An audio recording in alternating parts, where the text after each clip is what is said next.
Olá, pessoal! Meu nome é Selma Boiron e eu sou a apresentadora do podcast Corpos no Mundo, Conexão Brasil-Portugal. Este é o conteúdo de podcast adaptado em Libras para o YouTube. Você também pode ouvir essa história gratuitamente nas plataformas de áudio, como Spotify e Deezer. Se inscreva no canal e deixe seu like aqui na história. Corpos no Mundo, Conexão Brasil-Portugal. Meu nome é Carol, eu sou de Vinhedo, que é uma cidade ali no interior de São Paulo. Foi lá onde eu me criei, me formei politicamente, me tornei produtora cultural, na prática mesmo. Montava palco na praça, fazia sarau, palco livre. E era aquela divulgação analógica mesmo, batendo de porta em porta. Depois é que tive aquele aprendizado mais técnico, quando fui para São Paulo e trabalhei na Secretaria de Cultura. Cheguei a fazer USP e PUC de Campinas, mas não terminei nenhum curso. Tenho muitas questões com a universidade. Mas foi em Campinas que eu conheci o Marcos. Ele tinha um bar onde ia um pessoal mais alternativo de lá. Era uma pessoa culta, era arquiteto, DJ. Tinha muitos amigos, super simpático. Tudo isso me fez ficar encantada e eu me apaixonei por ele. Moramos um tempo em Mauá, depois em São Paulo. O Thales é de outro relacionamento. Aí, quando eu engravidei de novo, de Lígia, né, que é dele, decidimos sair daquela loucura e voltar para Vinhedo para ter um ritmo de vida mais lento. Eu larguei trabalho, faculdade, mas continuei tocando os meus projetos, assim, de forma independente, né? E muita coisa foi acontecendo até a gente decidir vir para Portugal em 2017. Eu nunca tive esse desejo de sair do país, esse projeto de vida, como algumas pessoas têm. O que me fez vir, na verdade, foram duas coisas. Uma foi o contexto político. Eu fazia parte de um movimento que defendia uma área de proteção ambiental lá na Serra dos Cocais, que é uma região que tem muita nascente. Só que também é uma área alvo de especulação imobiliária. Aí você já imagina o terror, né, que tocavam ali. A gente já estava sentindo um clima ficando mais pesado no Brasil. Golpe, intolerância e tal. Mas aí, de repente, um companheiro de luta foi morto. E foi um silêncio da justiça. Ninguém investigou. Todos nós ficamos com muito medo. Aquele sentimento de... A gente tem noção do tamanho da briga que a gente está comprando? Eu batia de frente com aquela gente, cheguei a sofrer ameaça. Fiquei com muito medo de ser o próximo alvo. O outro fator para me mudar foi a minha relação com o Marcos, né? Ele tem cidadania portuguesa, meus filhos também, e aí a gente estava passando por um momento delicado e eu tinha essa ilusão de que mudar de país, recomeçar do zero ia ser bom para a gente. Aí chegamos na cidade do Porto. Os primeiros meses foram aquele deslumbramento total. Eu achava que aqui era o paraíso, que era um lugar perfeito. Só que eu estava muito com o olhar de turista, né? Aí o cotidiano foi dissipando essa embriaguez e eu pude ver com mais clareza que Portugal é bom para poucos. Nem falo só para os imigrantes, mas para os próprios portugueses. Tem muito português miserável aqui. Os salários são baixos, os aluguéis são caros, a desigualdade social é gritante. E o jeitinho que dizem que é brasileiro é, na verdade, português, tá? Eu me desencantei, mas segui. Eu estava muito focada no trabalho e nas possibilidades que estavam se abrindo. Só que o que eu achava que estava passando não era só um momento. Era, na verdade, mais um capítulo de uma relação abusiva. Desde o início, ele já dava sinais que era um cara muito possessivo, ciumento, e isso tornava ele muito violento. Em São Paulo, ele passou por um momento deprimido e bebia muito. Foi a pior fase da violência física. Ele tinha minhas senhas, controlava tudo da minha vida. Depois que eu estudei os ciclos do relacionamento abusivo, tudo ficou muito óbvio para mim. E naquela época, eu estava no limite desse ciclo. Já pensava em abandonar, mas aí engravidei. Agora tem uma criança, isso vai nos unir. Vamos para Portugal, vai ser tudo diferente, enfim. Sempre tem um subterfúgio, né? E as coisas vão se acalmando até piorar de novo e ir para um nível ainda mais extremo, que foi o que aconteceu em Portugal. Ele passou a me ameaçar de morte.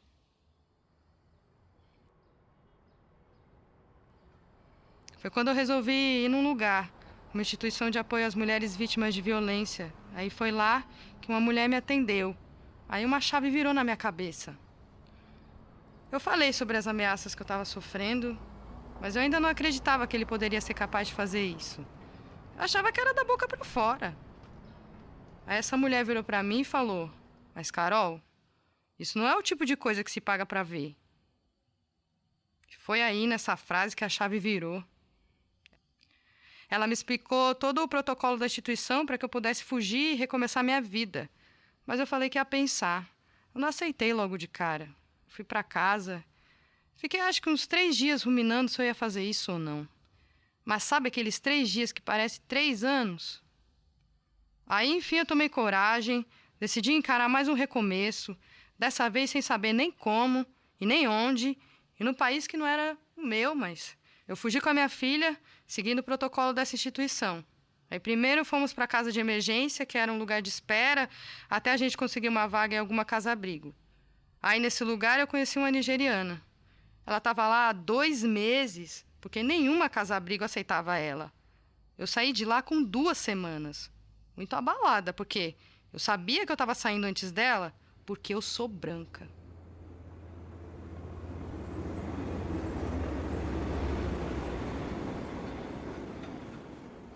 A casa-abrigo parecia aquela série, Orange is the New Black.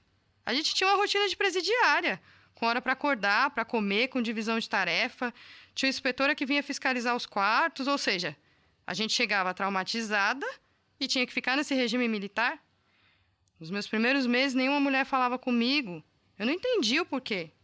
Até que um dia uma mulher puxou o assunto, perguntou o porquê de eu estar ali. Aí, quando eu disse que era casada há mais de 10 anos com outro brasileiro, todas ficaram com cara de porque elas achavam que eu tinha ido para Portugal roubar um português e que tinha sido agredida.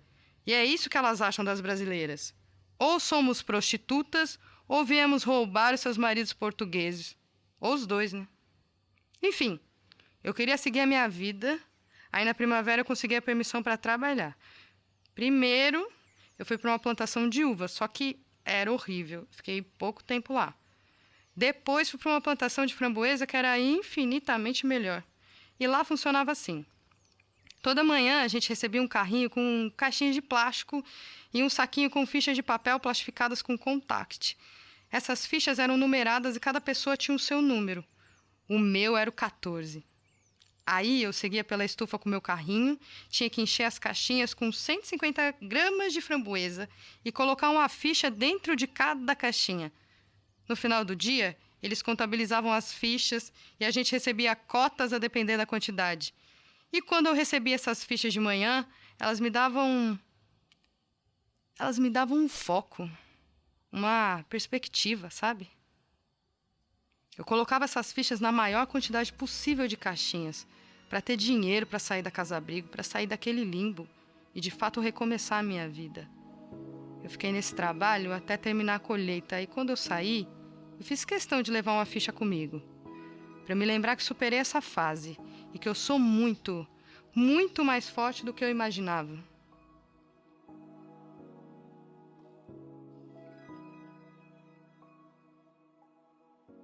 Depois de 7 meses na casa-abrigo, eu fui para Guimarães, que é uma cidade no norte de Portugal. É onde eu estou há 3 anos. O dinheiro que eu recebi na plantação foi suficiente para montar minha casa, mas eu fui para um aluguel social, né? Para pessoa de baixa renda. Meus primeiros meses aqui foram bem difíceis.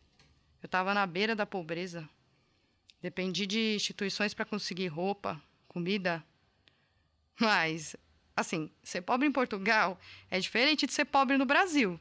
Você passa perrengue, mas não passa fome.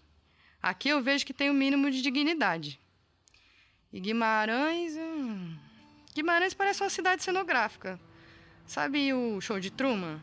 Me lembra muito esse filme. É uma cidade, assim, perfeitinha, tudo arrumadinho. Parece um cenário. Tem muita gente idosa. É uma das cidades mais velhas de Portugal. Tem muito barulho de trânsito, porque as pessoas andam muito de carro, não andam muito a pé. E tem outro ritmo, mais devagar, até mesmo na mentalidade. Guimarães tem fama de ser careta entre os próprios portugueses. Acho que por ser conhecida como cidade berço de Portugal, tem um lance de formação de identidade portuguesa muito forte aqui. E logo quando eu cheguei, eu procurei um centro cultural, me apresentei, disse que sou produtora. O pessoal super me acolheu. Isso aumentou muito a minha autoestima. Eu não imaginava que ia voltar a trabalhar com produção cultural tão cedo. E até quando veio a pandemia e parou tudo, eu não me intimidei, até porque, com a filha pequena, eu fui com a faca nos dentes desbravando o virtual. Me joguei mesmo. E hoje em dia, eu me sinto multi, com muito mais ferramentas para fazer o corre. Só que multi também é viver exausta. E ainda tem o processo judicial contra o meu ex-companheiro. Nossa! Esse processo se prolonga há tanto tempo, corrói tanto minhas energias. A gente percebe a herança de Portugal principalmente na questão política e burocrática. A gente teve a quem puxar. Até porque foram as famílias portuguesas que se estabeleceram no poder no Brasil. E Marcos resolveu vir morar aqui em Guimarães. Quando soube, eu fiquei deprimida. Foi como se ele estivesse roubando de novo o meu espaço. Guimarães é uma cidade pequena. Eu passo por situações constrangedoras de cruzar com ele na rua. É terrível. Eu não consigo olhar na cara dele, eu sinto muita raiva. Eu já pensei várias vezes em voltar para o Brasil. Eu sinto muita falta dos meus amigos. A maior parte ainda está lá. Tem alguns aqui, mas não é no nível de intimidade de falar: ah, tô passando aí pra gente conversar e tal, pá. Eu sinto muita falta disso, mas acho que tô começando a me adaptar aqui. Essa adaptação veio principalmente da parte profissional, né? De realizar projetos, de estar trabalhando com cultura, de ter alcançado essa independência. Eu saí da casa dos meus pais e tive um relacionamento de 12 anos.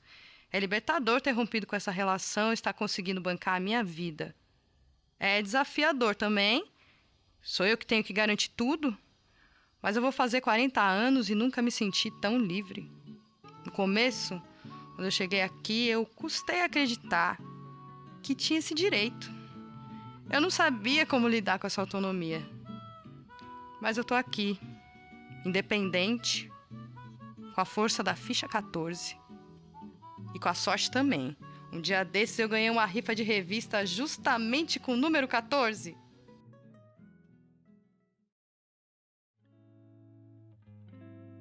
Você ouviu uma história baseada nos relatos de Carol Bampa e interpretada pela atriz Natália Amoreira. E ver assim, tipo, nossa, porque é essa ideia errada. Eu falo assim, meu, aonde foi que eu me levei? Tipo, tô aqui, assim, sozinha, começando do zero, numa casa que não tem nada e tal. Então, foi difícil, sabe, enxergar que eu era mesmo uma vítima e que... E, na verdade, eu estava sendo muito forte de ter conseguido sair dessa e estar começando do zero e tal. Foi um processo eu perceber essa coisa óbvia, sabe? Porque no começo eu só sentia culpa e vergonha.